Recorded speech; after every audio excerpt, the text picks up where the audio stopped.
I've been sitting all week with the question from last time, about the ruler that quietly arrives whenever we say, I like this, or I don't like this. And what surprised me the most was not where the rulers came from. It was how many of them there are. They were everywhere. Walking through a grocery store, choosing what to wear in the morning, listening to a colleague speak in a meeting.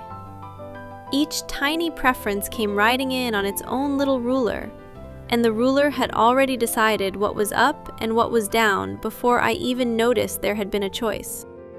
And that noticing, even when it's overwhelming, even when the rulers feel like they outnumber the rest of you, is the entire move this chapter is asking for. Lao Tzu doesn't expect us to dismantle every ruler by next Tuesday. He just wants us to see one for one breath. Today we go deeper. We pick up the remaining 4 pairs, and then we turn the corner into something even more demanding. The question of how the saint actually moves through a world like this. Hello, dear friends. Welcome back to the Road to Awakening. Hello, everyone. A quick note before we begin. We've re-recorded this episode using a translation that stays closer to the original wording of Lao Tzu's chapter.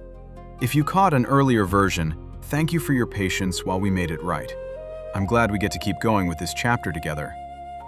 Last time, we opened when the world defined beauty, and to carry out the act to meet the definition, this action is already ugly. We sat with how naming creates the opposite, and how every measuring stick we install ends up rating us as much as it rates the world. Today, we step into the 4 remaining pairs Lao Tzu lists: long and short, upper and lower, music, frequency, and sound, amplitude, front and rear. And then we cross into the most quoted lines of the chapter, the lines about the saints who manage matters with no act and operate teaching not by words, but by action. Let's start with the 3rd pair then. Long and short mutually complement. This pair brings the teaching down to the body, to the literal scale of a thing in your hand. Pick up a pencil. Is it long? Is it short? The question can't be answered without something to compare it to. Set it next to a kitchen knife. It's short. Set it next to a sewing needle. It's long. The pencil hasn't changed. What changed is what's standing next to it. Long and short are not properties of the pencil. They are relationships. So what does that mean for us? We're not pencils. We are not pencils, but we live as if we were. Look at how you describe yourself, to a friend, to a stranger, on a dating profile. I'm tall. Compared to whom? I make a decent salary. Compared to whom? I'm a slow runner. Compared to whom? Almost every self-description we use is a covert comparison. We have built so much of our identity out of long and short that we have forgotten the pencil itself. We've forgotten the thing without the comparison. That word covert is striking. We don't say, compared to my college friend who became a partner at her firm, I make a decent salary. We just say, I make a decent salary. And there is invisibly a college friend doing the work of the standard. Beautifully put. And the cost of that invisible standard is significant. If you measure your salary against your college friend's partner track salary, you feel modest. If you measure it against your aunt who never went to college, you feel privileged. If you measure it against a multi-billionaire, you feel poor. Same number on the paycheck, different feeling about your life, depending entirely on who you happen to be standing next to in your mind. Lao Tzu is asking us to notice this, that the pencil itself was never short or long. The pain comes in when the pencil starts believing it is. I have a friend, a writer, who once said something like, I was happy with my book until I was at a dinner party with 3 other writers, and now I hate it. The book didn't change between dinner and the next morning. The 3 other writers changed everything. The pencil was set down next to longer pencils. And here the chapter is offering a very gentle, very subversive practice. When you notice yourself feeling short in some way, look not at yourself, but at what you've been measuring yourself against. Often, the long pencil isn't even real. It's a montage of the best moments of many different people, edited together in your head into a single impossible standard. No one is actually that long. You are comparing yourself to a creature that doesn't exist. That image is going to stay with me all week. Let's move to the fourth pair. Upper and lower mutually supporting. This one is, in some ways, the most political of the six, because as soon as you have upper and lower, you have hierarchy. You have above and below. You have the seat at the head of the table and the seat at the foot. I was in a meeting yesterday where this happened in real time. A new manager came in. Within 15 minutes, the room had silently rearranged itself. Who spoke? Who paused for whom? Even who looked at whom first before answering? Nobody said the word hierarchy, but everybody installed one within those 15 minutes. That installation is what Lao Tzu is talking about. And notice, upper and lower mutually support. They are not opponents, they are dependents. The upper seat at the head of the table is only upper because there are lower seats below it. Take away the foot of the table, and the head of the table loses its meaning. The hierarchy doesn't exist in any one chair. It exists in the relationship between the chairs. So nobody is really at the top by themselves. Everybody is at the top because of who is at the bottom. Yes, there is a Confucian passage in the Analects that comes back to me in moments like this. Confucius is praising his disciple Yan Hui, who lived in extreme poverty, one bowl of food, one dipper of water in a narrow alley. Confucius says, "How worthy is Hui! Others could not have borne such hardship, but Hui did not change his joy." Hui was at the very bottom of the hierarchy of his time. He had nothing, but he never seems to have been measuring himself against the top. He wasn't rich, he wasn't poor. He was just there in his alley with his rice and his water. The pencil never knew it was short because it never knew there was a long pencil to compare itself to. So Yan Hui didn't rise above the hierarchy. He just stepped out of it. He never installed it in the first place. And there's something for us in that. Most of the time, we cannot change the hierarchies we live inside. Office, family, society. They were there before we arrived. But we can sometimes stop being the one who installs them inside our own head. When we feel below someone in a conversation, that below arrived through us, not through them. The other person, in some cases, doesn't even know there is a hierarchy. They're just being themselves. We installed the ladder and put ourselves on the lower rung. This is uncomfortable to admit, but very useful to notice. Discomfort is often the doorway. The fifth pair, music, frequency, and sound, amplitude, mutually harmonize. This one is the most musical of the six, and also one of the most easily missed. Lao Tzu's two words here, music, frequency, and sound, amplitude, point to two different layers of what we ordinarily call sound. Music, frequency, is pitch, the single tone, the note itself. Sound, amplitude, is the carrying body of the tone, the resonance, the volume, what makes the note actually reach an ear. A single pitch with no amplitude is silent. An amplitude with no pitch is just noise. Music arises when music, frequency, and sound, amplitude meet, when pitch and resonance, frequency and amplitude find each other. I grew up around someone who loved choir music. And there's something she used to say, that the most beautiful moment in a choir isn't the loudest moment, and it isn't even the most technically perfect moment. It's the moment when the singers stop trying to dominate each other and start listening. The harmony arrives when nobody is fighting to be the only voice. That captures the verse exactly. And it carries us out of music and into every conversation we have. Think about the last difficult conversation you had with someone you love. Where did it go wrong? Almost always the answer is somebody stopped listening and started waiting for their turn to speak. Music/frequency stopped harmonizing with sound/amplitude. Two single tones started competing for the same airspace. And whatever music might have come through did not come through. The Sufi mystic Rumi has a line I carry around. Out beyond ideas of wrongdoing and right-doing, there is a field. I'll meet you there. That field, when I read it now, sounds like the place where music/frequency and sound/amplitude mutually harmonize. Not where one tone wins, where they meet. A beautiful pairing. Rumi was a 13th century Persian poet whose work is now read in dozens of languages. And that line of his points at the same field Lao Tzu is pointing at.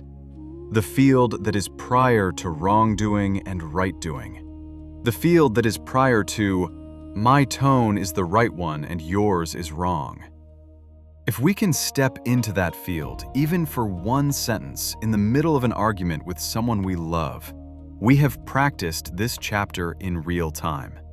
We have stopped competing with the other person's tone and started letting harmony arrive between us.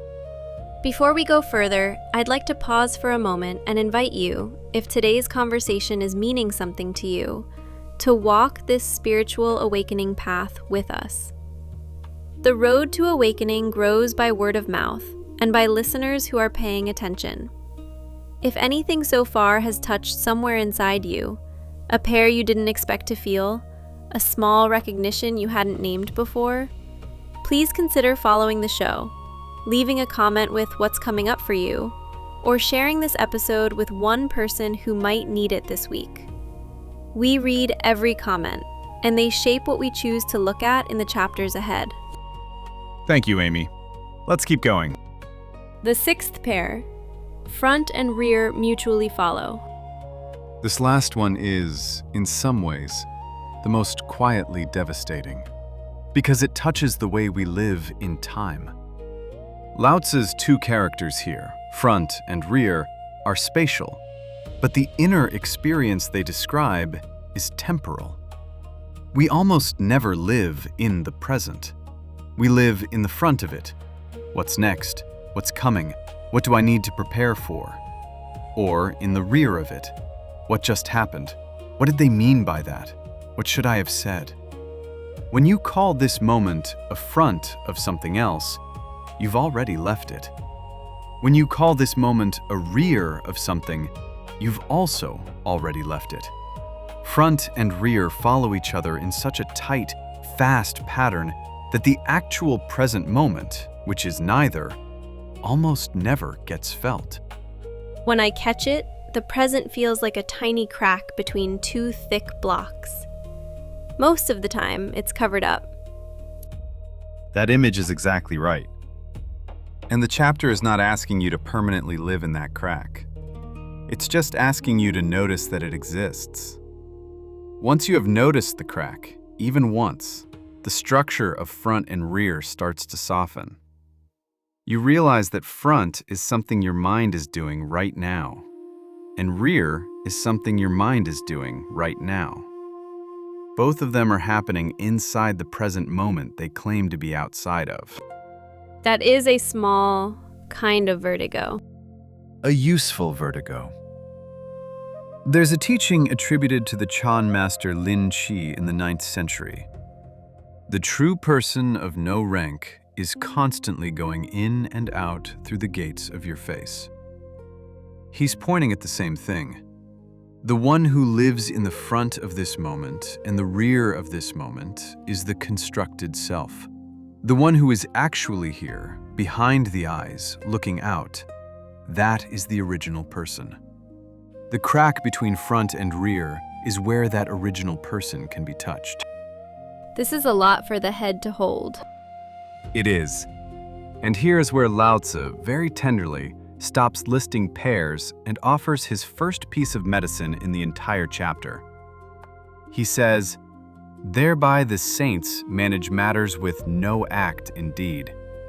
They operate teaching not by words, but by action. 2 sentences, 6 pairs of opposites, and then 2 sentences. Let's sit with each one. Thereby the saints manage matters with no act in deed.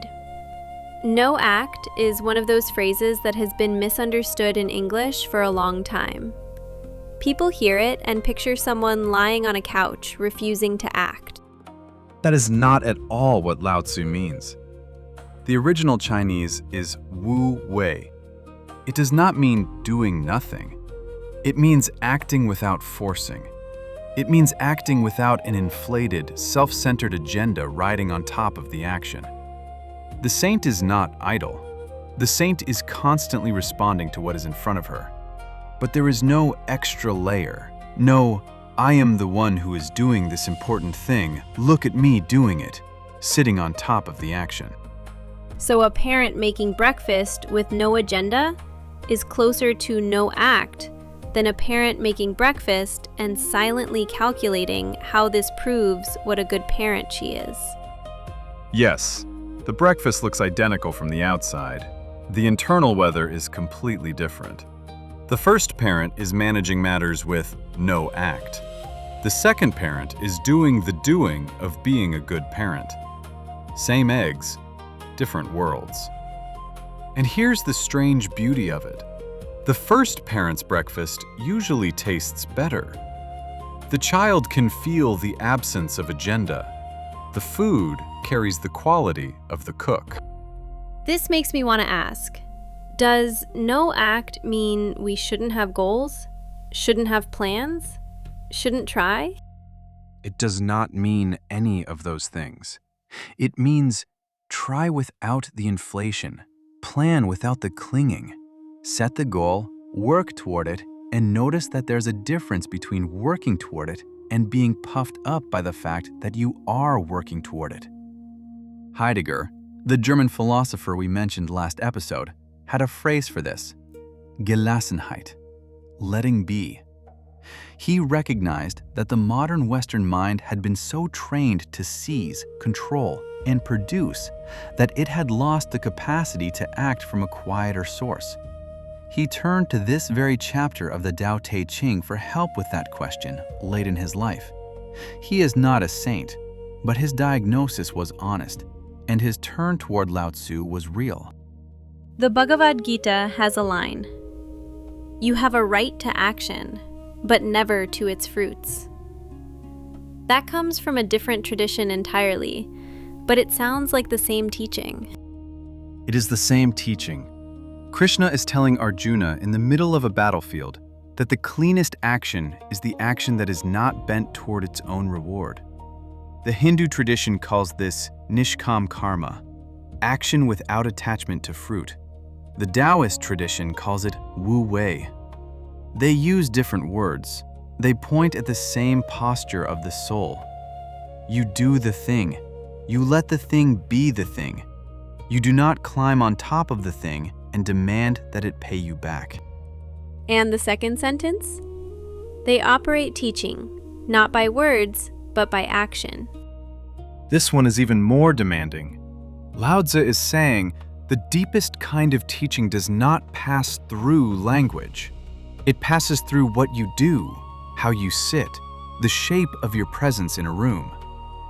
Most of us, when we want to share something with someone, reach immediately for words.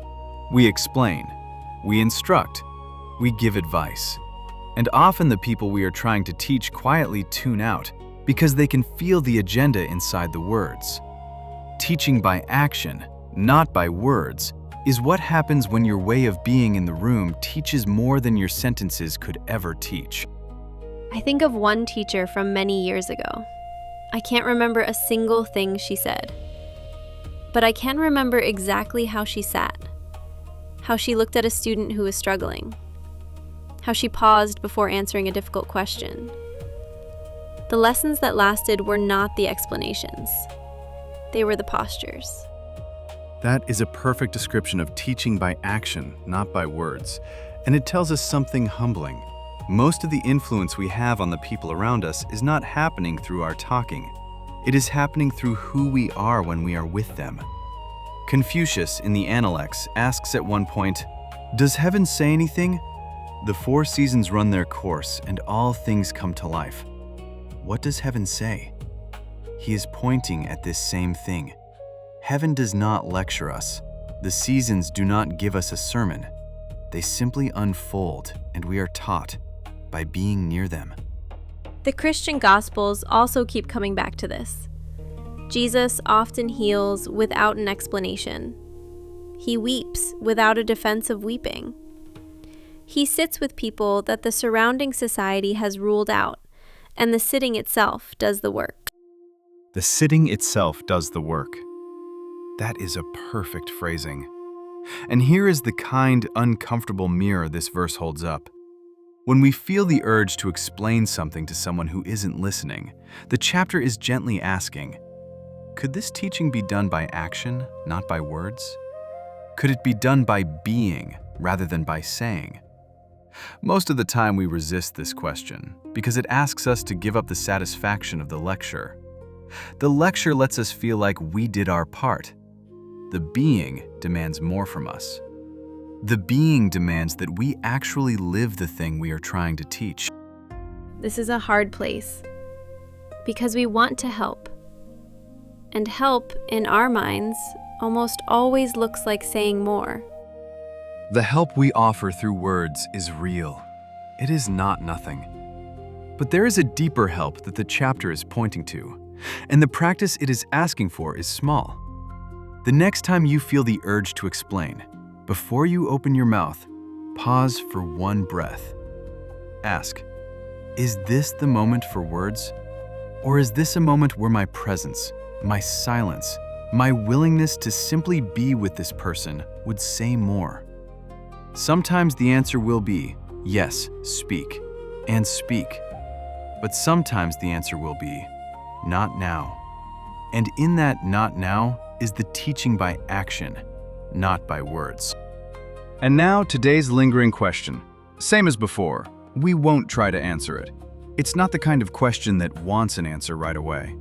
We'd just like you to carry it through the next 7 days and notice when it rises in your daily life. Here's the question. This week, watch for one moment when someone close to you is struggling. A child, a partner, a friend, a colleague, and you feel the strong, almost automatic urge to explain something to them. Before you speak, see if you can pause for a single breath and ask, very quietly, is the most useful thing here my words? Or is it something that I am? Something in how I sit, how I listen, how I breathe in this room? You don't need to choose. You don't need to be silent if speech is what is called for. Just see if you can feel the difference between the two, for one breath, before the words come out. If something happens in that breath this week, even something small, we'd love to hear it. Tell us in the comments. Your noticing helps us all see this chapter together. If today's conversation gave you something useful, the kindest thing you can do is share it with one person. And tap the follow button, so the third episode of this chapter arrives without you having to look for it. I'm grateful for your listening today. If anything in this exploration was unclear or framed in a way that does not serve, please be patient with me, and may the wise and enlightened ones hold us in their gentle correction. Thank you, dear friends. We will meet again in the final episode of Chapter 2. Gratitude for the grace of heaven and virtue of teachers. Thank you for listening. See you next time.